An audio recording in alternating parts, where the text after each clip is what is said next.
All right, sorry about that. Good morning, everybody. I'd like to thank you all again for coming to participate in our second round of speaker session series. My name is Courtney. We have another volunteer with us, Danny, and our speaker today is going to be Nick Allen.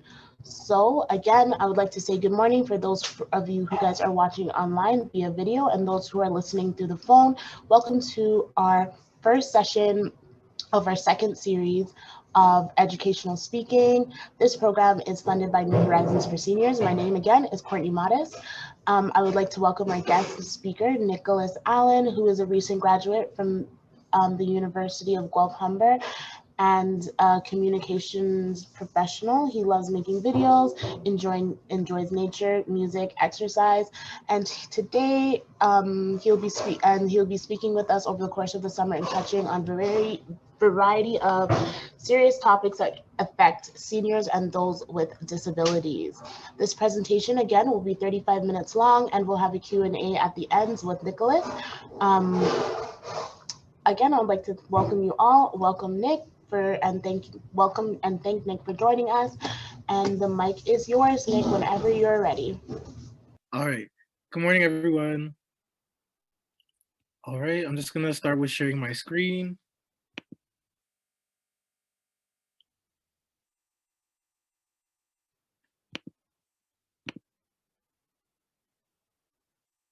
Okay.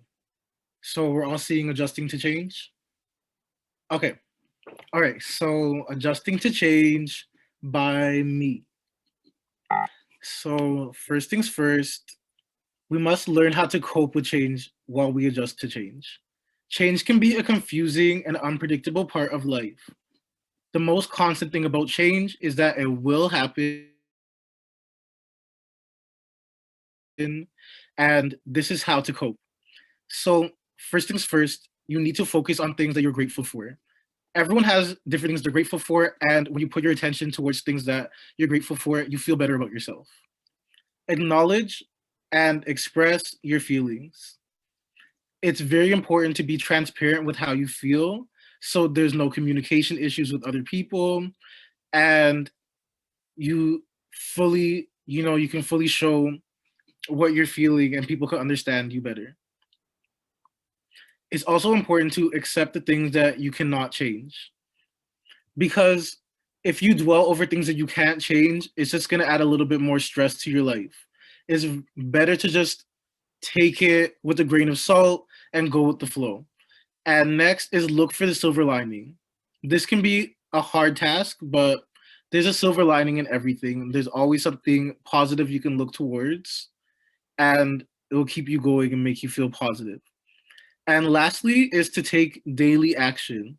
And by take daily action, I mean look for challenges every day, not just idle activities, but really try to challenge yourself with one activity every single day and see how far you can come along by doing that with consistency and taking daily action.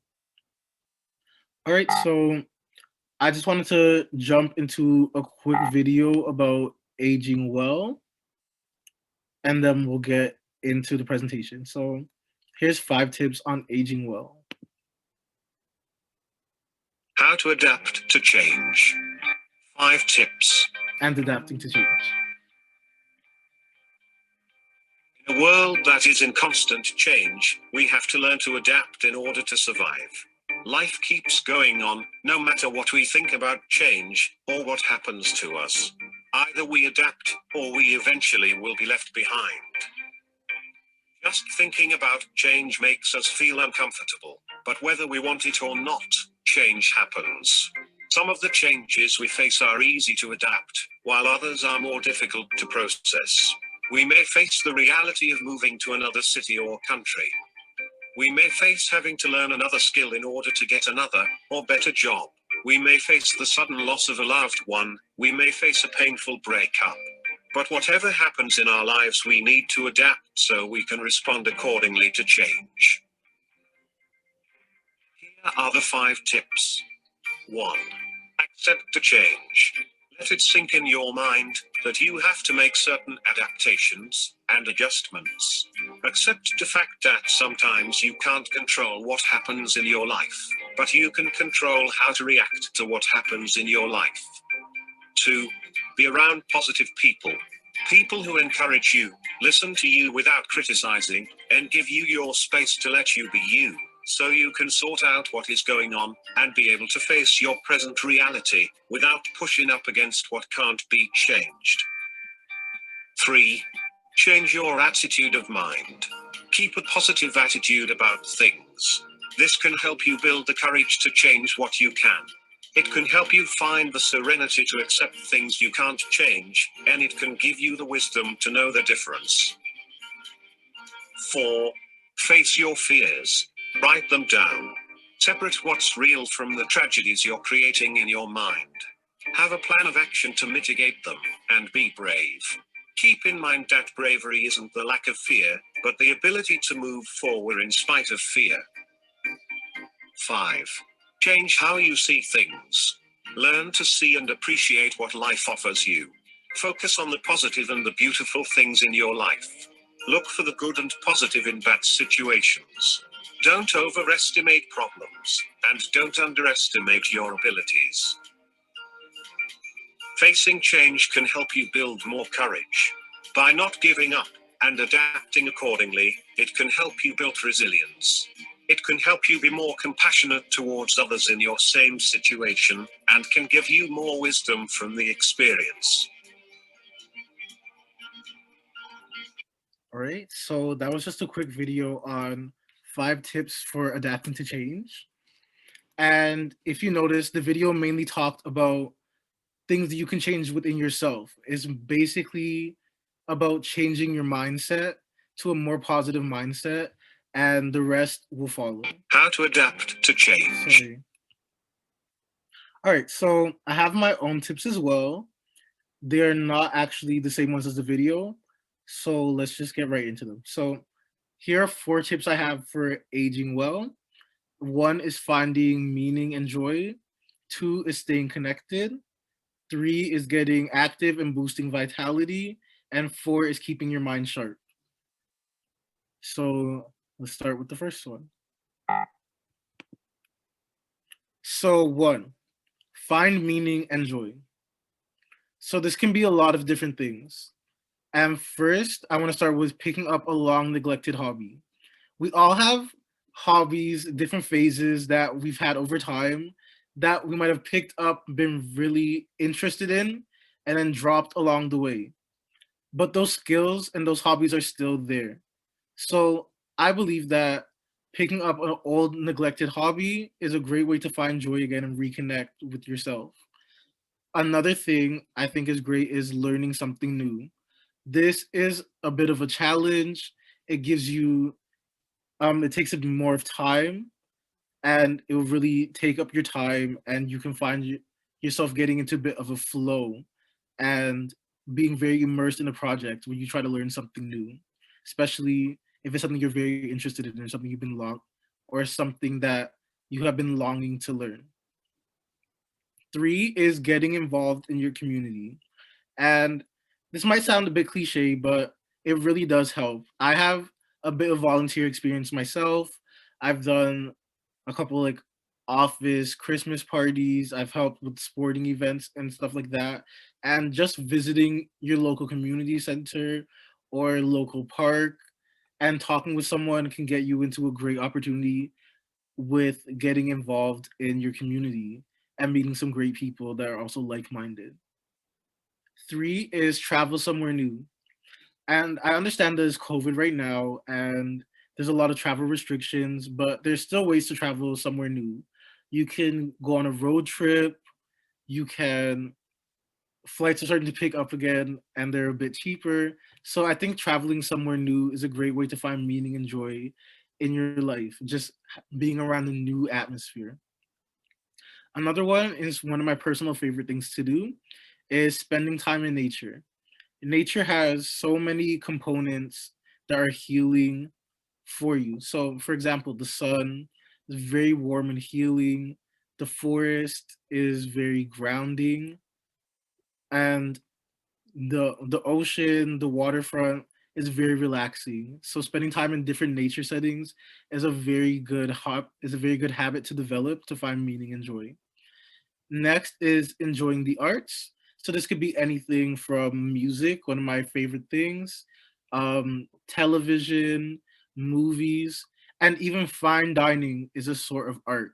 So just going out and trying new things and developing and creating new experiences is a great way to enjoy the arts. And lastly, writing your memoirs. This is a great this is a great tip to do because not only will it help you rethink of the good times and sharpen your memory, but it's a great way to leave, notes for people to read about stories that you might have lived through before that maybe you didn't get to tell them yet, or maybe they've been a bit too busy to hear. And it's also great to look back for yourself. All right. And number two, stay connected. It's important to connect regularly with friends and with family. Personally, what I do every Saturday is I meet with my grandma and we go for a walk around different parks. And it's been a really good bonding experience for us. We've gotten closer, and I'm noticing that the exercise is really helping her a lot as well.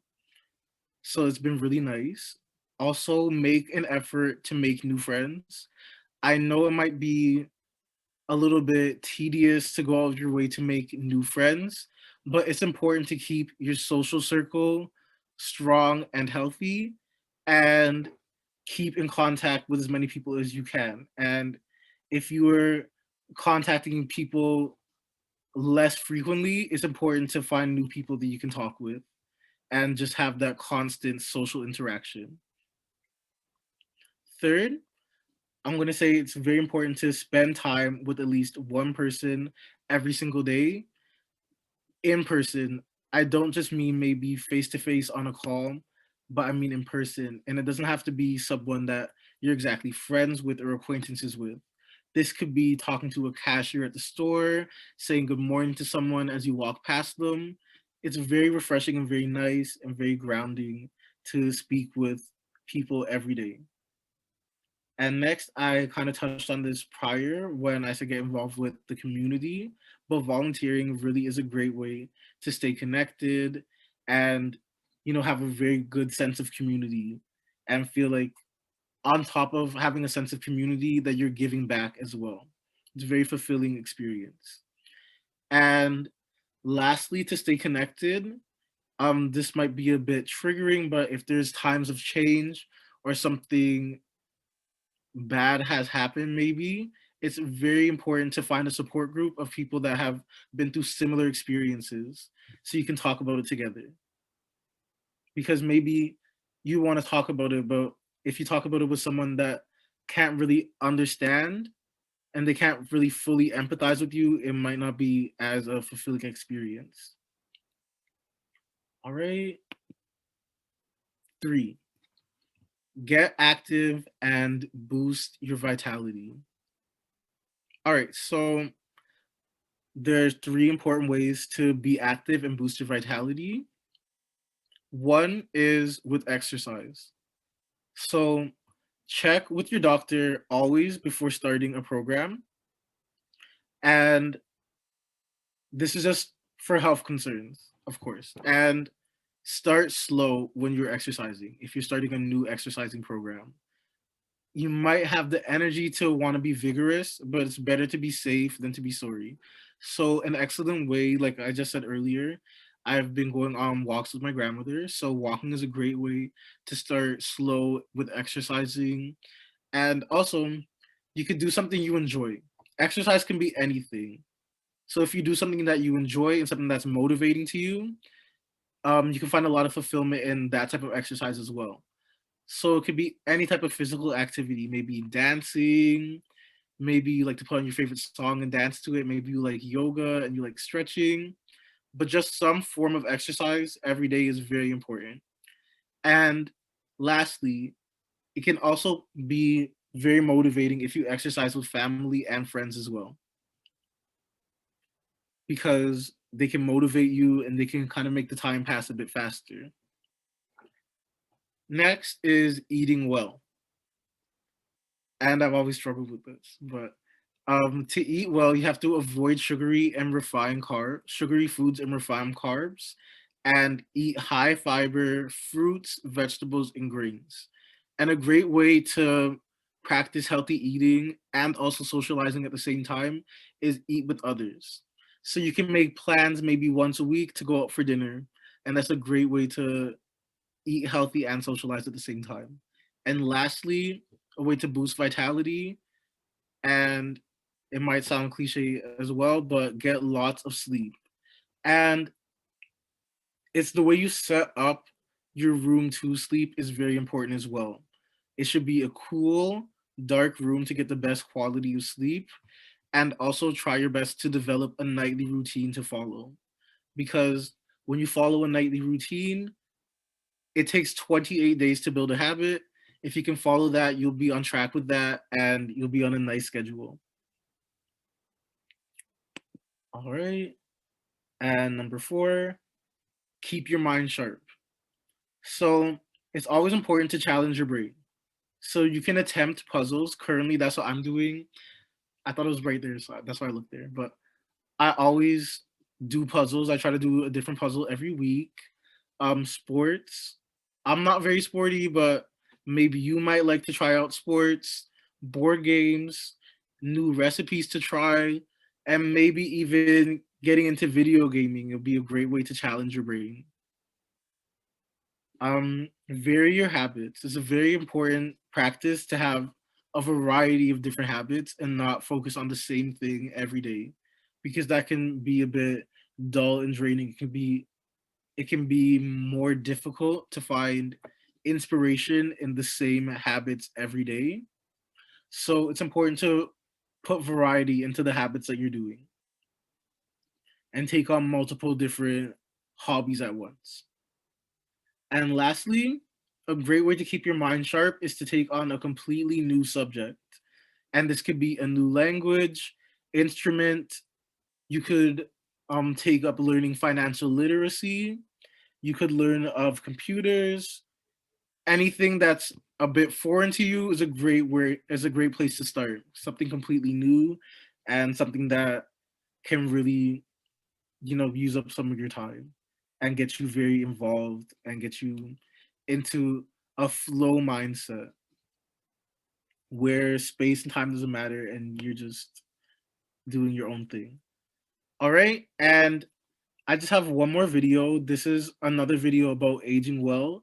It's a series from the government of Canada, and it basically talks of different people's experiences. And this is one that I found very interesting. So I want to share with you. So this is a woman named Connie, age 57, and she's from British Columbia. And this is just her experience of aging well and what she decided to do.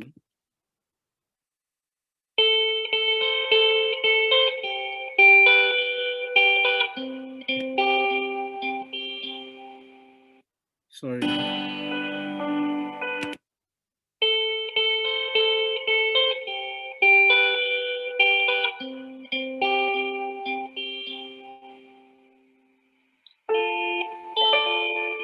I was raised by parents that loved the wilderness. And my father was very much a mountaineer. So I think that connection with plants, with mountains, as you're going past those giant rainforest trees, you cannot help but feel overwhelmed by it. Search and rescue has been a big part of my life for over 15 years. Once you get involved in something that is so valuable in changing someone's life, there's really no going back for you. I think it's really important to feel like you're contributing to the community, to the country, to just life in general. Even though your own children are growing up and they're having children, you're still all connected. What happens with some people is they start to feel isolated, but you still remain this valuable cog in the middle of that wheel. And I think that's really important for physical and mental health and just happiness.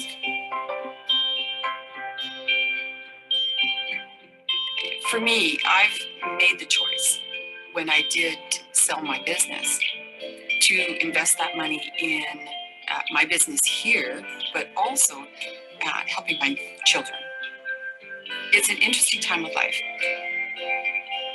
We're really sandwiched in between aging parents and children that are just starting out. I just am really happy with that investment being put into that next generation. It just seemed like a good investment to me.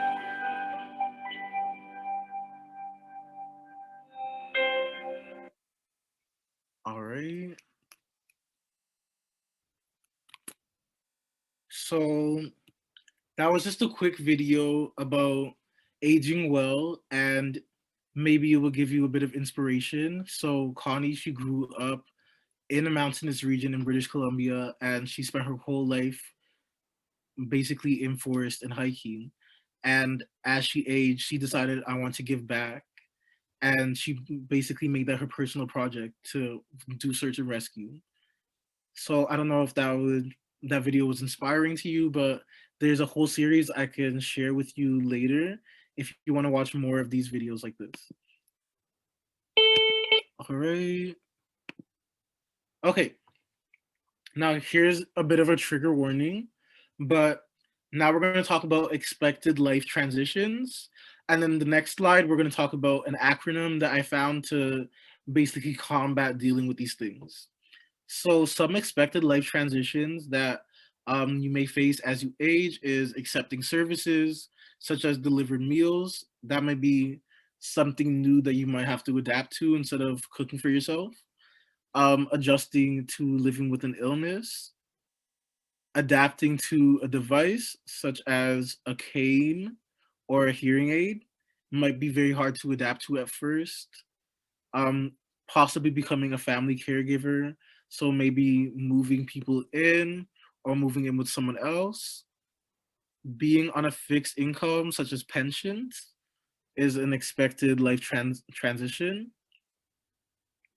Changing driving habits or ceasing driving is an expected life transition.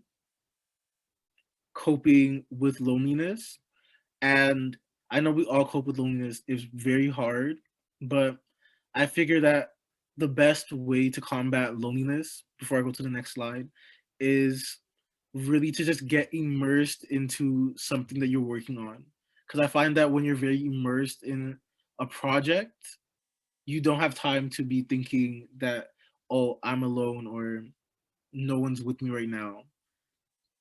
And next is engaging hospice for care, finding meaning and purpose after a career is big. It's a big life expected transition. Losing a spouse or significant other, unfortunate part of life. Moving from a familiar home. And lastly is needing assistance in the home. So these are all possible life transitions that people may be going through. Because you have to remember, we never know what someone else is going through until they let us know themselves. So here's a quick acronym to basically put yourself in the mindset to have appropriate conversations without offending someone or without insulting someone or triggering someone as they're going through a hard time in their life or a transition period. So I found this acronym called COURAGE. And this acronym is basically to help assist with healthy communication with people of all ages. So the C in COURAGE stands for carefully. And basically what that means is to be careful and tactful with the words you choose. And remember that even if you're not thinking it, everything you says has an intention behind it. So try your best to make your words and intentions not to come off as insensitive to someone else's situation. O is outreach.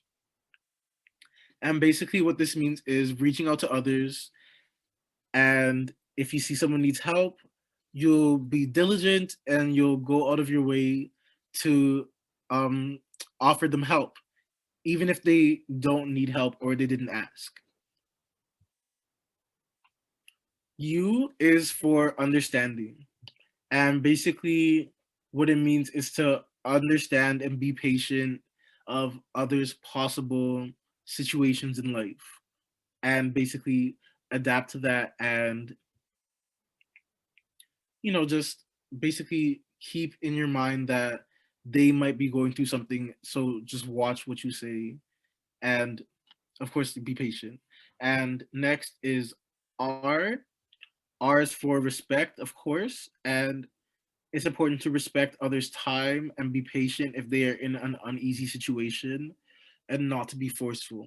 So the type of situation that you would be using respect for is, say if someone is living in a house that's a bit unsafe or abusive and they're needing to adapt, but they're refusing to want to leave, maybe live in assisted living.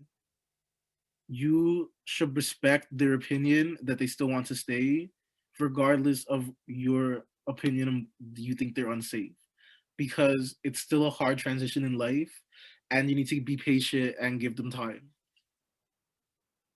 All right. And then the next three letters of the acronym: A, adjust. Adjust your expectations of what to come out of a conversation and what type of response you will get. It's important to remain helpful while being sensitive of the differences you have with other people. And G means getting it. So what getting it means is just having a good understanding of aging, and knowing, even if you do offer to help, like we talked about in O, outreach, even if you do offer to help, you may still be refused, and you just have to get that and understand it and move along. And E stands for engaged. And basically, this means engaging seniors and asking them what aging means to them, focusing on solutions instead of dwelling on problems. And it kind of circles back to the start of the presentation, keeping a positive mindset and basically like looking towards possible solutions, and yeah, not just dwelling. And this is the second last slide before the questions, and here I'm just going to talk about a bunch of apps that I really love and I think will be extremely useful for you. So first, we're going to start with the left side of the screen, and we're going to start with some communication apps. So for video calling and speaking with someone, of course, we're using Zoom now, but here are some alternatives. Skype, if you haven't heard of it, it's very popular. I think it's owned by Facebook, but yes, it's very popular. It's a video calling app, and what you do is just download it, make your account, and you can do free video calls to anyone across the whole world. You can also do messaging on there. And similar to Skype is WhatsApp. And I think WhatsApp is the leading app for communicating with people from across the world and international conversations. So what WhatsApp offers is you can create group chats with it, and you can also text with it. It assigns you a number through the internet. You can also do video calls and voice calls on it, and it's just a great way for family to keep in touch. And if you're not on the video, the icon for WhatsApp just looks like a cell phone in white in a green bubble. And sorry, for Skype, it's just says Skype and it's blue. All right, and then a third app for communication, something that we all probably know, is FaceTime. So this is from Apple, and that's the logo right underneath communication apps on the right. And what it kind of looks like is a box with a little like triangle rhombone shape, and basically it's in a green box. And FaceTime is just like WhatsApp, but instead of the messaging and everything like that, it's just for the video calls. And FaceTime can also do group calls, so you can have multiple people on at once, similar to Zoom. And it can be very interactive. And it's actually an Apple app, but it can also be downloaded on Android, on Android devices and Samsung devices. So that's why I wanted to add this picture with the FaceTime logo. Sorry, with the FaceTime logo and the Android device logo. All right, and then 3 other apps that are great to use for communication. Of course, Facebook. Facebook is just like the news on the internet. It keeps you up to date. You can keep in touch with family members. You can find out about events that are coming up in your area and in your city. You can join groups, and Facebook just basically has it all. It has video calling too, I believe. There's a messenger app attached to it. It has messaging, it has group chats, just like WhatsApp too. And then underneath communication apps on the left side, there's a purple app icon, and it kind of looks like an eye with circles around it. And this is the podcast app. And personally, what I think about the podcast app, I think it's a great app if you want to hear people talking to you. It's not as interactive as the other apps, but for the podcast app, you can listen to a range of topics, any different channel, any different podcast show, and just put it on and listen to them speak. And it's a great way to learn what's going on in the world, current events, or maybe just catch up about something, learn more about your favorite things. They have like crime podcasts, they have comedy podcasts, they have current event podcasts. There's so many podcasts that you can get into if you want to make that your hobby. And then lastly, on the communication app side, there's the Duolingo app. And I mentioned a couple times in this that trying something completely new is a great way to, experience joy and have a great livelihood. And Duolingo is a type of app where it teaches you a new language. This app gives you lots of notifications and is basically a free class to learn any language in the world. It gives you quizzes, and it gives you multiple opportunities to basically just perfect your craft in learning a different language. And yes, as I said, it's free. And then on the other side of the screen, we have other devices and apps. So I'm going to start with my personal favorite one, Skip the Dishes. Skip the Dishes is for ordering food to your front door.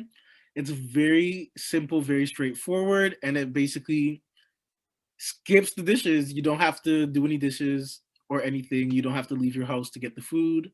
You just order it, and it will be delivered to you within 20 to 40 minutes. And on top of that is Google Photos. And how Google Photos looks is kind of like a nice origami shape, and it says Google Photos on it. And this is my favorite photography app because Google Photos, unlike other apps, has unlimited storage and it's through the internet. It's not storage on your actual phone's hard drive. So you can have unlimited pictures and videos, and you can save as many things as you want.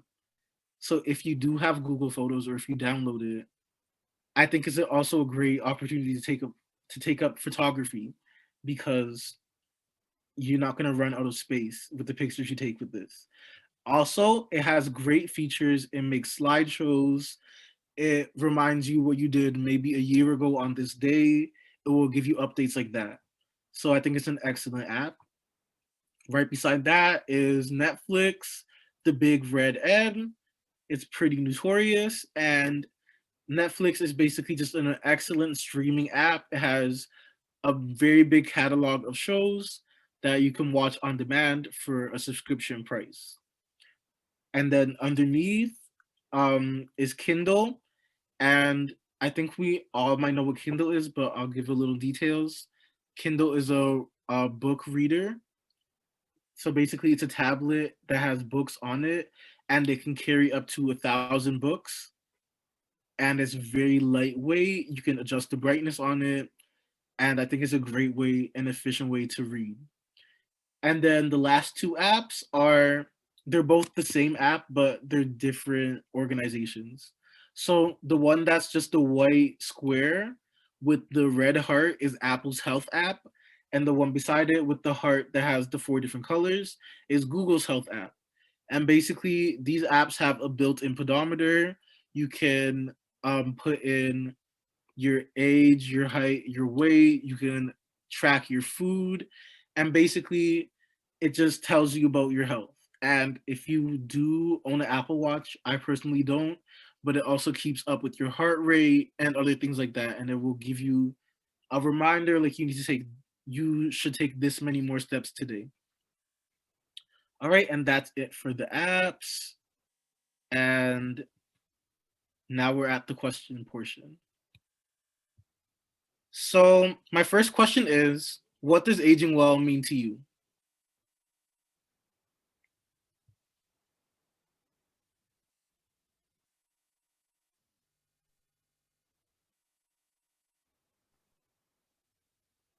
Yes. I think aging well means we got to see about changing the government, because a lot of us are still on what we call Ontario Disability Shafting Program.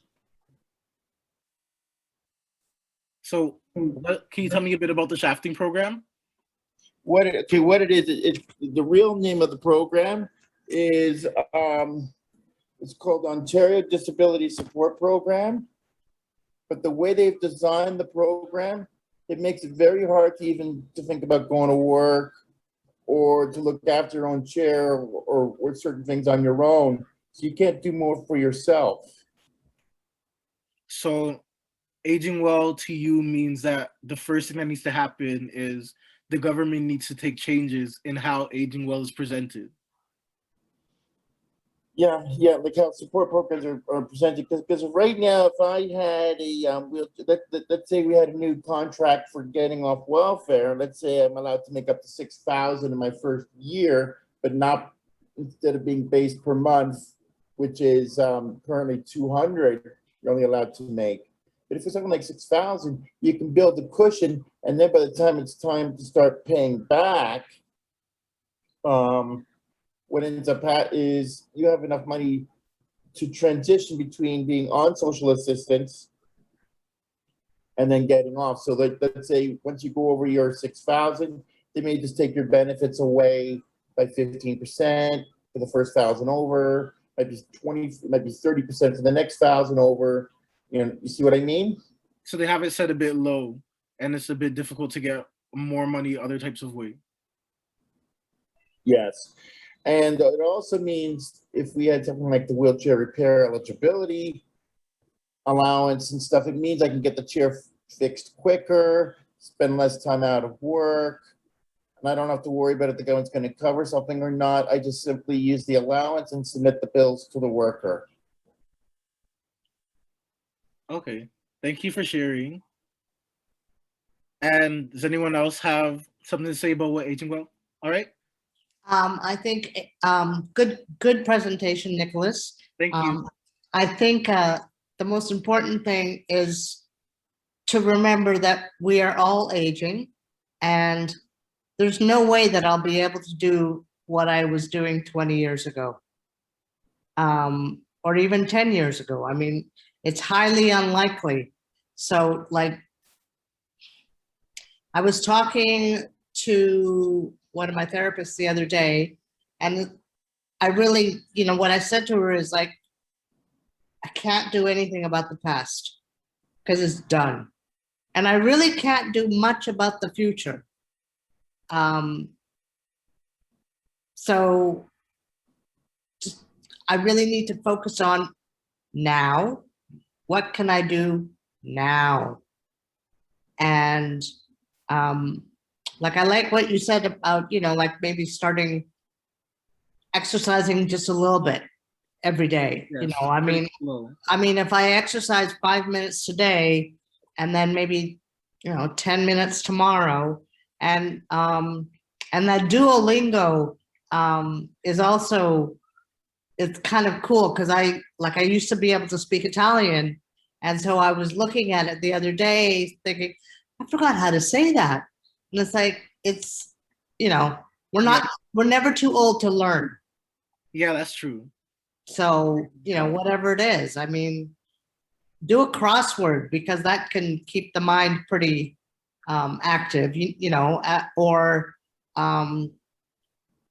actually I play euchre and backgammon online, and I get very competitive, and yeah, anyway, just today is today. Yeah, I agree. And I think that a lot of the stuff I said about like mindset is very important too. And just remaining in a positive mindset. Well, and sometimes, I mean, I have to be honest, sometimes even before all of this happened, overall, I'm a happy person. And I would go to work and someone would say, oh, you're not smiling today. What's wrong? And it's like, okay, you know what? I don't really need to smile for you every day.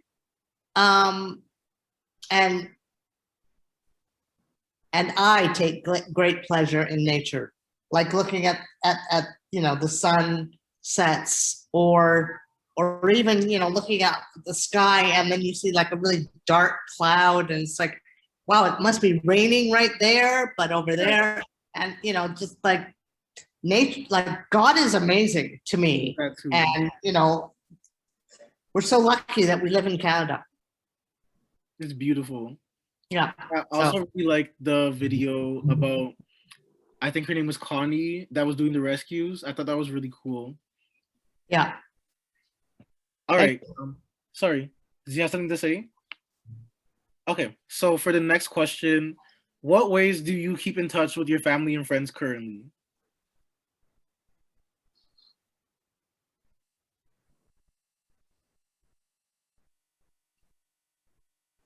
Oh.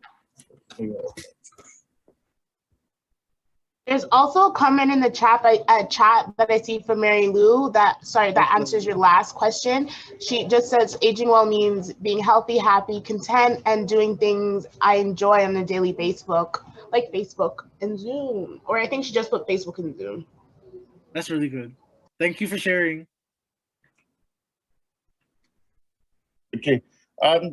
Staying together, I usually sometimes I see some of the friends in my building. I speak with my mother. I'm taking part in courses like this. And when the pandemic is over, I'm going to get back into things like the swimming, which will help me keep things going. Oh, you're a swimmer. That's really cool.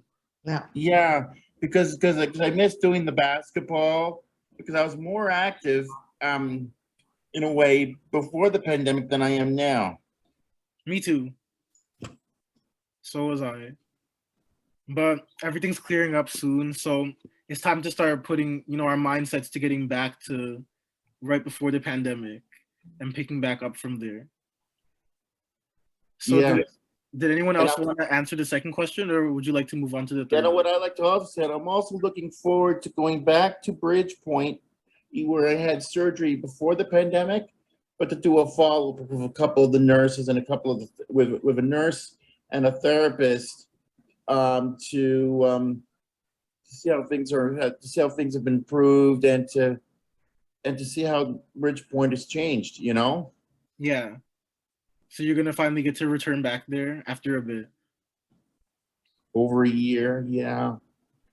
I don't want to live there, but I just want to go back and visit the staff there. Yeah, it's really good to visit and go back and talk to people that you had good times with. Yeah. I have another message in the chat from Paula. She said a good way to keep in touch with family and friends is going to open spaces like a park or a patio. Yes, and also Mary Lou said Facebook and Zoom. Yes, I agree with all of those. But I especially love the comment about the park. I think we definitely should be very, very cautious. But I think open parks are a great place to start with seeing people again. Just a nice wide open park, and maybe sit at a picnic table for a few hours and get some fresh air. because it definitely beats being indoors for the whole day. And it's a great way to really catch up with people. All right, so on to the third question. What is or is there a most recent project that you started? So it could be like a puzzle, a crossword, maybe you started a show that you really like, or something like that. I've tried doing the Rubik's Cube 5x5, but it's very difficult, man. 5x5. Yeah, because what happened is I happened to be in the subway port. I was checking out the news. I was checking out a currently finished station, the base station. They made it accessible, but you have to walk from one end of the mall to the other to get to the street. But then I came across the games and puzzles thing, and then I thought I'd just take a look in there. And then I saw the Rubik's Cube thing, and I thought, I think my mom would enjoy this puzzle. And I decided to take the 5x5, and I gave her the 2x2. Yeah, I find Rubik's Cubes really complicated. I don't think I've ever beat one before. That's really good that you're working on one. Yeah, I understand some of the concepts of it, but it's just hard to do. That's all. Yeah, it's hard to like train your brain to figure it out. So if no one else wants to answer the third question, I don't mind moving on to the fourth one. So what app are you most comfortable with using? Maybe it can be from one of the apps that I said just now, or what's your favorite app that you already use? I know we have like a lot of Facebook users. Oh, by the way, there are lots more streaming apps out there, such as Disney Plus, Hulu, and there's Crave, and so on. And if you decide to download some of the movies, you can buy a streaming downloader through DVD Fab, dvdfab.cn. I've never heard of that, but what my household currently uses, we're still learning how to use it, but we just bought an Android box, and basically that has a lot of shows on demand, and it taps into the US's streaming, so we basically get the United States shows instead of the Canadian version. So that could be something that's interesting to look into as well. And what was that? Google what? Google Box? Android box. Oh, Android box. Well, similar to Apple TV. Yeah, it's just like that. Or Chromecast. Yeah, and you can probably also can you also get actual stations with it too? Yes, so it's actually like the actual TV station. So we get like American news networks, American sports, and different things like that.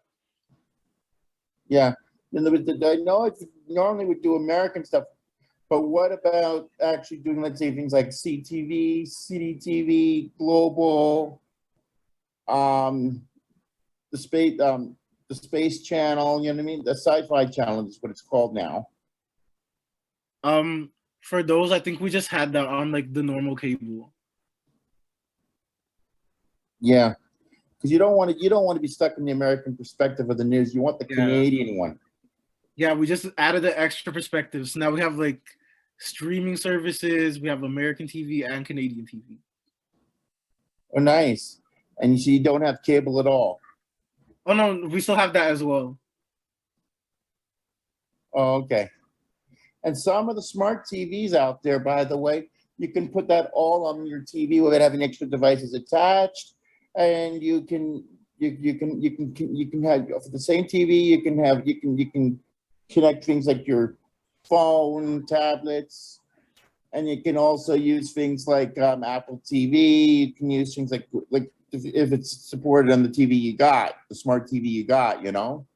I really like the clean look that it has too. It's very easy to catch on to and use. So any other apps that you're most comfortable with, Teresa? So I do not have cable. Okay. I have, I pay for my internet, and I pay like $20 a month, and I have Chromecast. So I've actually binged I got all caught up on Grey's Anatomy because I had missed a couple of seasons. And I'm getting caught up on The Good Doctor, and it's like, and there's no commercials, so it's absolutely Yeah, fabulous. I love it. You can watch an hour-long show in 43 minutes. And, you know, even before, I used to PVR everything and then zip through the commercials because Yeah, they just drive me insane. And I'm sorry for all the sponsors that pay whacks of money for me to watch this show, but yeah, the Chromecast is it just hooks onto the TV, but I have a feeling mine's a smart TV, so maybe it won't work with everyone. You just need an HDMI box back there. No, actually, now I tried Chromecast before, but I find it only gets the instructions from the phone to what you want to stream. But what you can't do with Chromecast is do what is called live streaming, as far as I understand. Oh, like watching something on TV instead of, I think Chromecast is just everything on demand. You don't know what I mean? Here's what I mean. Okay, for example, let's say you have home videos you want to show your family, right? Yes. What you can't do with the Chromecast is take the signal from your phone, take the videos on your phone and play them directly on your TV with the Chromecast. Yeah, I don't think you can. I actually think that you can, because I have a Chromecast and you can cast your screen. So if you play the video on your phone, it'll play on the TV as well. Okay, hopefully it works right. Yeah, all right. I might reconsider Chromecasting again. I might decide to try and redo it. Okay. Well, now you have some options. You have Chromecast, and you have the Android box, and Apple TV.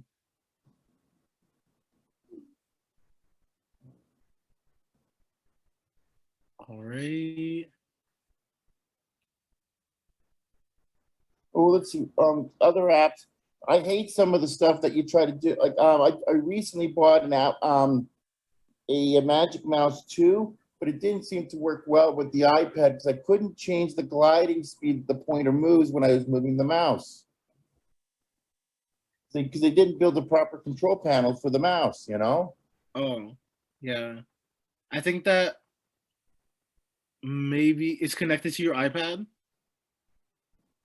No, it didn't work. No, the mouse didn't work on the iPhone, but it was the mouse was generally designed for the Mac, but I also knew it was supposed to work on the iPad, which it did, but not the way I wanted it to, you know? When I So got returned it. Bluetooth mouse, I got a Bluetooth mouse in the past, and what I found is that you can change the settings of how fast it glides on the device, but not on the mouse. So you would have to go into the device settings. Yeah, and the device set, you go into the settings or you go into the Bluetooth settings, depending on the device you have. I understood that, but I went and looked there. There was nothing there. Oh. And that was for iOS 14. I've been having a lot of trouble with iOS 14 too. Yeah. They have like a lot of bugs. Yeah. So I have 14, and you know, 15 is going to come out in the fall, by the way. I'm looking forward to it because I'm not happy with the iOS 14 so far. Yeah. Anyway, I think we better get moving on to the next question. Oh, that was the last question. All right. All right. So does anyone have anything else they want to say before we wrap up? About the some of the apps you did mention before. Besides Skip the Dishes, there's also Uber Eats. Oh yes. I just mentioned Skip the Dishes because it's a bit cheaper. Because Uber Eats has more expensive fees on it. Okay. But we should be a great app to create if we could. Skipthebill.ca. Skip the bill. Good luck with that, Douglas. Yeah, but actually, I don't know how it would work. but I do know that the people would still get paid. That's supposed to get paid when you get your meal or whatever. But it'd be great to buy a car. It'd be a perfect app for buying a car or a home. Yeah. Skip the bill? Yeah, right. Or going to the restaurant. Pay would skip the bill. Yeah. It actually would have been perfect for the last episode of This Is That used to be on CBC, where they made fun of some of the ads and stories and stuff, and then they like for example, they had at one point they had a story where they had prisoners living in a condo thing, but I don't remember how it worked, but once you left, you couldn't go back in or whatever. But it was a weird. But it was meant to be fun. It was meant to be funny. See what I mean? Yeah. And it was like an app, right? Or a show. Yeah. I think Skip the Bill would be great if we could figure out how to make it. Perfect for That, people like Douglas, me. that'd be great. I would love to skip all the bills.